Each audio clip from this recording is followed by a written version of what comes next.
আরে কতদিন পর দেখতেছি আমার দেশের গ্রাম, সবুজ শ্যামল পরিবেশ, কি যে ভালো লাগতেছে। আপনি সাদিয়া পারুল তাল তাল সাদিয়া মতিন আর চাপা মারণ লাগবো না, আসেন ঘরে আসেন।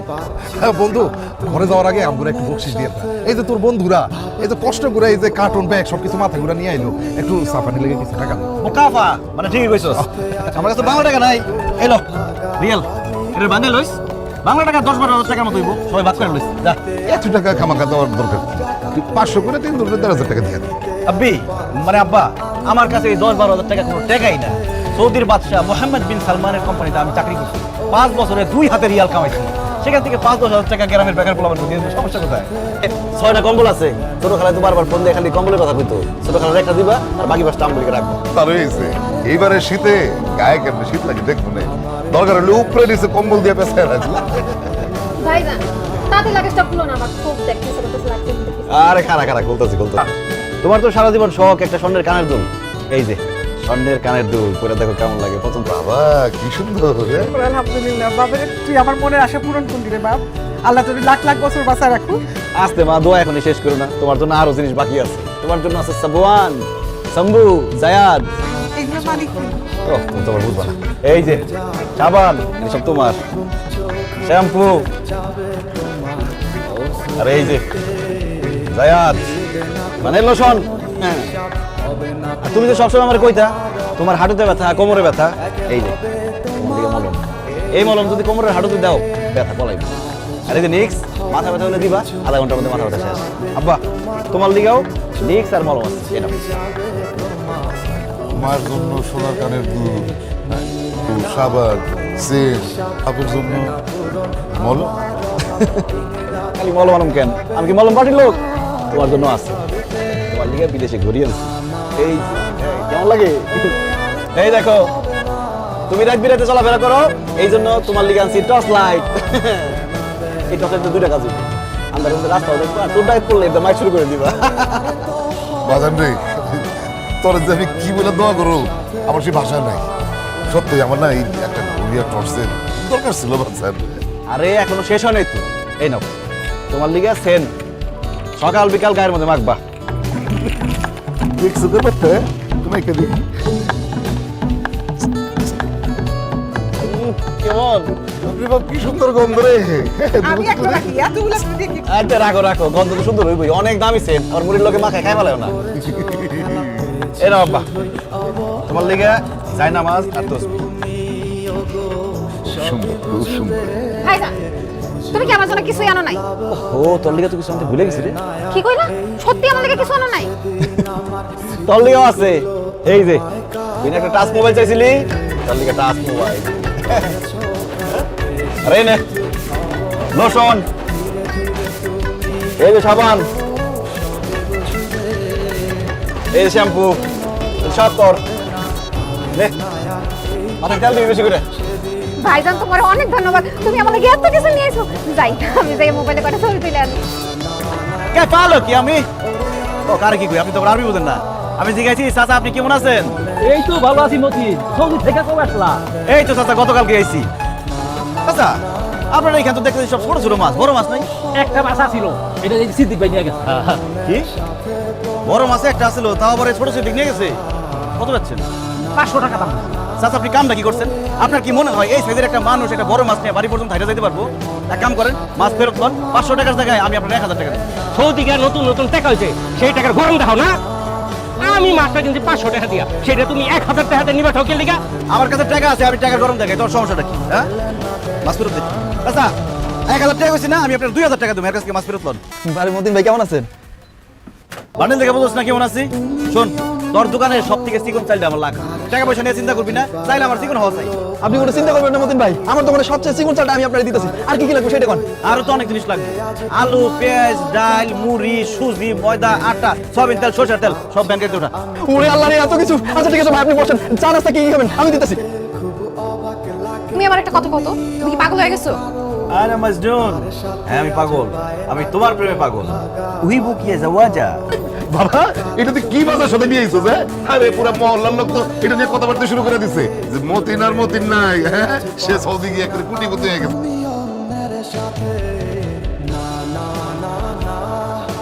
মা, বাবা, ভাবি, দেখো কোথায় হুন্ডা কিনে ফেলেছে। আরে দেখা দাও, দেখো হুন্ডা কিনে ফেলেছে। কি তুমি আসলে হুন্ডা দিছো? অবশ্যই হুন্ডা কিনছি। কালকে সকালবেলায় হুন্ডা দিয়ে তোমার নিয়ে ঘুরতে বাইরমু, তারপর আমার শ্বশুর বাড়িতে যাবো এই হুন্ডা নিয়ে। আমি তোমার একবার কইছি হুন্ডা দিয়ে আমি আমার বাপের বাড়ি যাবো। আরে না আরে তুমি কইরা দেবে তো? এটা কে, তোর শ্বশুর নাকি? আসসালামু আলাইকুম তালুই। দূর মেয়ে কে শ্বশুর, আমি তো হইলাম সুইটির জামাই। আরে আমার আসসালামু আলাইকুম ওয়া রাহমাতুল্লাহি ওয়া বারাকাতুহু। কাইফা লুক আম্মি? জামাই বাবাজি, এই যে সালাম দিছো এটা বুঝছি, ওয়ালাইকুম আসসালাম, কিন্তু এরপরে এটা কি কইলা? ওই যে কুয়ার মধ্যে কে পাল পড়ছে আর শালুক করেছে কে? আরে আম্মা জান, কুয়ার মধ্যে কেউ ফাল দেয় নাই, কেউ শালুক করে নাই। আমি আপনাকে জিজ্ঞেস করছি কাইফা লুক আম্মি, মানে আম্মা আপনি কেমন আছেন? আর কি বলছো? আমি ভালো আছি বাবা, আর তোমার দেখে আমার পারুলের দিকে আরো ভালো লাগতেছে। ওয়াল্লাহ, এগুলো কি করছো? এত জিনিস, এত কিছু নিয়ে আসছো কেন? শ্বশুর বাড়িতে এত কিছু আনা লাগে বাবাজি? আম্মা আমি তারে কতবার করে বলছি আম্মা একটু পান খায় আর একটু মিষ্টি জিনিস খায়, পান সুপারি আর মিষ্টি নিয়ে যাও না, সে বাজার পুরাটাই ব্যারের মধ্যে তুলে নিয়ে পড়ছে। আনুম না কেন কোন আম্মা? আমি সৌদির বাদশা মুহাম্মদ বিন সালমানের কোম্পানিতে চাকরি করি। সৌদির রাজা বাদশার সাথে আমার উঠা বসা। আমি শ্বশুর বাড়িতে কম জিনিসপত্র নিয়ে আসতে পারি কোন আম্মা? না না না, একদম না। আমার জামাই বাবাজি সৌদির বাদশার সাথে থাকতে থাকতে মনটা কত বড় হয়েছে, আর চেহারা চেহারা তুমি তো দেখি একেবারে বাদশার মতন হুবহু মিল পাইতেছি। ধন্যবাদ আম্মা। আমি বিদেশ থাকতে আপনি কইছিলেন না আপনার একটা স্বর্ণের চেনের খুব শখ। শখ করলে কি আর হয়? সব শখ কি আর পূরণ হয় বাবা? আমার শখটা পূরণ করে দাও। আম্মা এই যে তোমার জামাই সৌদিতে 22 ক্যারেটে স্বর্ণের চেইন লইছে তোমার দেখে। এই দিন আমার এই আমি কিন্তু পুরোপুরি রেডি হয়ে গেছি, চলো আজকে অনেক দূরে ঘুরতে যাবো। আরে দাঁড়াও, আব্বা গেছে চেক নিয়ে ব্যাংকে, টাকা উঠেছে, টাকা নিয়ে আসো তারপর ঘুরতে যাবো। টাকা ছাড়া ঘুরে কোনো মজা নেই। মতিন ঘরে আসছিস রে? আব্বা আসো আসো, দাও টাকা দাও। টাকা দিব কোথা থেকে? আমি তো ব্যাংক থেকে টাকা তুলতে পারি নাই। টাকা তুলতে পারো নাই মানে? চেক যে দিলাম চেক জমা দাও নাই? আরে বাবা রে 2 ঘন্টা লাইনে দাঁড়ায় দেখা পরে চেকটা দিছি। চেক দেওয়ার পর ওই বেটা চেক কি দেখা দুইটা কইলো যে ব্যালেন্সে বলে কি ঝামেলা আছে। এগুলো আমি বুঝি নাকি? এলো তোর চেক, তুই ফোন করে দেখ। হ্যালো, আসসালামু আলাইকুম ম্যানেজার সাহেব, আমি আব্দুল মতিন। ওই আমার আব্বার একটা 50,000 টাকার চেক দিয়ে পাঠাইছিলাম, টাকাটা দিলেন না যে? আপনার আব্বারে 50,000 টাকা চেক নিয়ে পাঠিয়েছে। আপনার অ্যাকাউন্টে আছে মাত্র 10,000 টাকা। আমরা কিভাবে ওনাকে টাকা দিব বলেন? কি বলেন ম্যানেজার সাহেব? জি মতিন ভাই, আপনার অ্যাকাউন্টে ব্যালেন্স আছে আর মাত্র 10,000 টাকা। কি ব্যাপার বৌমা? ডিম ডাল আলু ভর্তা মাছ মাংস কিছু রান্না করো নাই? না আম্মা, খালি কাজে ফাঁকি দাও না? মতিন আসার পর থেকে মাছ মাংস খাইতে খাইতে এমন অভ্যাস হয়েছে, তখন তো মাছ মাংস ছাড়া খাইতেই পারবে। ভাবি আমিও মাছ মাংস ছাড়া ভাত খাইতে পারবো না। মাংস না হোক আমার জন্য অন্তত 1 পিস মাছ ভাজি করে নিয়ে আসো, যাও। আমার জন্য একটা মাছ ভাজি করে নিয়ে আস। এই কয়দিন যেভাবে মাছ আর মাংস খাইছি, এখন এই ডাইল আর এই ভর্তা দিয়ে খাইতে গেলে অক্টের বমি করে দেবো, খাইতে পারব না। আবার মাছ কম কই, ফ্রিজে তো মাছ মাংস কিছুই নেই। কি কর? মাছ মাংস ফ্রিজে নাই মানে? মাছ মাংস ফ্রিজে কেমনে থাকবে? আমি তো গত 2-3 দিন ধরে বাজার করতে পারতেছি। কেন বাজার করস না কেন? ও বুঝছি, বউ বেশি খাই দিছে না, বাপমারে বেশি খাওয়া ফেলাইছ, এই জন্য বাজার করস না। না মা, এমন কিছু না। আসলে আমি বিদেশ থেকে যে টাকা নিয়ে আসছিলাম ওই টাকা শেষ হয়ে গেছে, এই জন্য বাজার করতে পারতেছি না। কি টাকা শেষ হয়ে গেছে? ওই টাকা শেষ মানে কি? হ্যাঁ? ও এই জন্যই আমি সেদিন ব্যাংকে গেছি, আমার টাকা দেয় না, কয় কি ঝামেলা আছে? কি কসুর কাম করছিস তুই বিদেশে 5 বছর? বাড়িতে একটা বিল্ডিং তুলতে পারলি না, তোর বোনটারে বিয়া দিতে পারলি না। হ্যাঁ আরে আমি তো মনে করছি 1 কোটি কোটি টাকা নিয়ে বাড়িতে আইছে, বাড়িতে এসেছিস তুই 4 মাস হচ্ছে, এর মধ্যে তোর টাকা শেষ। এই 5 বছর তুই বিদেশে কি করছিস? ঘোড়ার ঘাস কাটছস, কাজ কাম করস নাই? কাজ কাম করবো কেন? এই বৌমা তো কিছুক্ষণ পর পরই খালি মুখে কল দেয়, বৌমার সাথে কথা কইতে কইতেই সময় শেষ।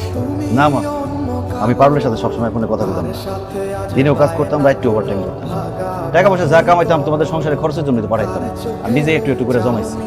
এখন বিদেশে আগের মতো ইনকাম নাই আমার। ফালতু কথা বলবি না আমার সাথে। বিদেশে এখন আগের মতো ইনকাম নাই। ওই বেটা ইনকামে যদি না থাকে তাহলে খালেকের পোলায় তার বিদেশি ইনকামের টাকা দিয়ে এত বড় বিল্ডিং তুললো কেমনে? এর বাপ মারে ওমরা হাউস করাইলো কেমনে? তুইও তো সৌদি থাকোস, তুই তো তোর বাপ মারে ওমরা হাউস করাইতে পারলি না। আব্বা, সবার কাজ তো একরকম না, সবার মালিকও একরকম না। যাই হোক, বিদেশ থেকে তোমার যে টাকা পাঠাইতাম ওখান থেকে 20,000 টাকা দাও, আপাতত বাজার সদাইটা করি। ফালতু কথা কবি না। এই তুই যে আমার অ্যাকাউন্টে টাকা পাঠাইছিস সেই টাকা কি আমার কাছে আছে নাকি? খরচা করে ফেলেছি না? আমি জমি বর্গা রাখতেছি, আমার কাছে কোনো ক্যাশ টাকা নাই। আয় সাদিয়া আসো। তুই আইসস, চল চল দোকানে চল, সানাস্তা খাওয়াবি। দোস্ত চা নাস্তা যা খাইতে চাস খাওয়াবো, সমস্যা নেই, কিন্তু আমার একটু হেল্প করতে হবে। অবশ্যই, বল কি করতে হইব? দোস্ত আমার 20,000 টাকার খুব দরকার, আমার 20,000 টাকা ধার দে, আমি বিদেশে গিয়া তোর 20,000 টাকা পাঠাই দিবি। দূর বেটা, তোর কি মাথা খারাপ হয়ে গেছে? আমি 20,000 টাকা কই পাবো? তুই না মাছ চাষ করস, পোল্ট্রি ফার্মের ব্যবসা করস, তোর কাছে টাকা নাই? না রে, টাকা নাই, ব্যবসার মধ্যে সব টাকা খাটাই ফেলেছি। আরে বেটা আমি করি ইলেকট্রিকের কাজ, আমি কয় টাকা কামাই এই কাম কইরা? আমি 20,000 টাকা করতে দিব, আমি দিতে পারবো না। আমার একটা জরুরি কাজ আছে বুঝছস, ওগুলো পরে দেখা করুন কেন যাইয়া। দোস্ত তাহলে একটা কাজ কর, গ্রামের মধ্যে আমার কোনো একটা কাজের ব্যবস্থা করে দে। আরে বেটা এটা কোনো কথা কইলি? সারা জীবন আসলি সৌদি আরবে, রাজা বাদশা গুলাকে চলাফেরা করছিস, গাঁও গ্রামের এই কাম কি তুই করতে পারবি? পারবি না, কাম কর। তো যেহেতু টাকার দরকার, হোন্ডাটা বেচা দে। তাছাড়া তো আর কোনো উপায় নেই। আচ্ছা তোর কাছে কি কোনো হুন্ডা কিনে পাঠিয়েছে? তোর যেহেতু টাকা দরকার, হুন্ডাটা আমি কিনে রাখেন, কোনো সমস্যা নেই। কিরে কামাল, তুই না একটু এগুলি তোর কাছে কোনো টাকা নাই, তাহলে হুন্ডা কিনবি কেন? না মানে আমার কাছে তো টাকা পয়সা নাই, ভাবছি আব্বার কাছ থেকে টাকা ধার নেব। এখন হুন্ডাটা কত হয়েছে তো? তোর কাছ থেকে তো কিনলাম 1,20,000 টাকা দিয়ে। 1 লাখ টাকা দিস? বেটা তোর কি মাথা খারাপ হয়ে গেছে? 1,20,000 টাকা দিয়ে 4 মাস আগে হুন্ডাটা কিনছ, আর এখন 1 লাখ টাকা দাম চাইতেছ। 50,000 টাকা দিব, হুন্ডাটা দিয়ে দে। কি কস কামাল, তোর কাছ থেকে তো হুন্ডাটা কিনলাম 1,20,000 টাকা দিয়ে, তুই 50,000 টাকা কস কোন বুঝলি? আরে কামাল তো 50,000 কইছে, অন্য কারোর কাছে বেচতে গেলে 30,000 টাকাও দাম পাবি না। বোধে পড়ছি তো, কি আর করাস, কিন্তু আজকে বন্ধু বান্ধব ছিল কামাল। এটা কি করছস? এই কয়দিনে হুন্ডাটারে পুরো ভাঙড়ি বানাই ফেলছস। তুই যত্ন করে চালাইতে পারিস না? এমনি কেউ হুন্ডা চালাই? পারুল, পারুল, মা, পারুলের কি হয়েছে? কি হয়েছে আমি কি জানি, ডাক্তার আনছি, ডাক্তার দেখতেছে। পারুল অসুস্থ, এটা আমার ফোন দিয়ে জানাইবে না? এই তোর ফোন দিয়ে কি করবো আমি? তুই ডাক্তার, তুই চিকিৎসা করবি? ডাক্তার দেখছে, আমি দেখতে দে। ডাক্তার আপা, পারুলের কি হয়েছে? সিরিয়াস কিছু? ওর কি হাসপাতাল নিতে হইব? না না মতিন ভাই, হাসপাতালে নিতে হবে না, খুশির সংবাদ আছে। কি খুশির সংবাদ আপা? আপনি বাবা হতে চলছেন, তাড়াতাড়ি বাজারে যান, মিষ্টি নিয়ে আসেন, ভাবির গর্ভে আপনার সন্তান। আমি একটা সিদ্ধান্ত নিচ্ছি, আমি আর বিদেশ যাবো না আব্বা, আমি সৌদি যাবো না, আমি দেশে থাকবো। এই তুই কি পাগল লাগেছস? কি কথা বলি, বিদেশ যাবি নাকি? ডাক্তার আপা কি করে শোনো না আব্বা, আমার সন্তান হইব, আমার খুব ইচ্ছা আমার সন্তান হওয়ার সাথে সাথে তারে আমি কোলে নিব, তারে আদর করুন, তার সাথে হাসবো খেলবো, কিন্তু আমি বিদেশ চলে গেলে আমি তো সেটা পারবো না আব্বা, তাই আমার বিদেশ যেতে মন চাইতেছে না। মন না চাইলেও তোর বিদেশ যাইতে হইব। আর তুই বুঝতেছিস না কেন? ওই যে বড় সড়কের পাশে একটা জমি বিক্রি হইব, মালিকের লোক আমার কথা হয়েছে একটু কম দামে জমিটা বেশ বসে, আমি কিছু নিব, ওইখানে যদি একটা মার্কেট করে দিতে পারি, সারা জীবন তুই ঠ্যাঙের উপর ঠ্যাং তুলে থাকতে পারবি। কি ব্যাপার, আপনি এখানে দাঁড়ায় আছেন? আব্বা আমাকে কইছিলেন আপনি যে বিদেশে যাইবেন না। হ্যাঁ বলছিলাম, কিন্তু কেউ চায় না আমি দেশে থাকি।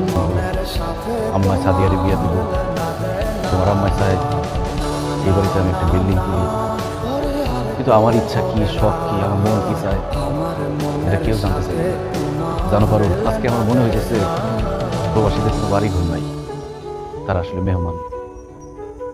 মেহমানরা যেমন বেড়াইতে আসে বেশি দিন থাকলে তাদের কোনো দাম থাকে না, তেমনি একজন প্রবাসী দেশে এসে বেশি দিন থাকতে চাইলে তাদের কোনো দাম থাকে না। একজন প্রবাসীরে কেউ ভালোবাসে না। ভালোবাসে তার টাকারে। কান্দিস না বাপ, কান্দিস না।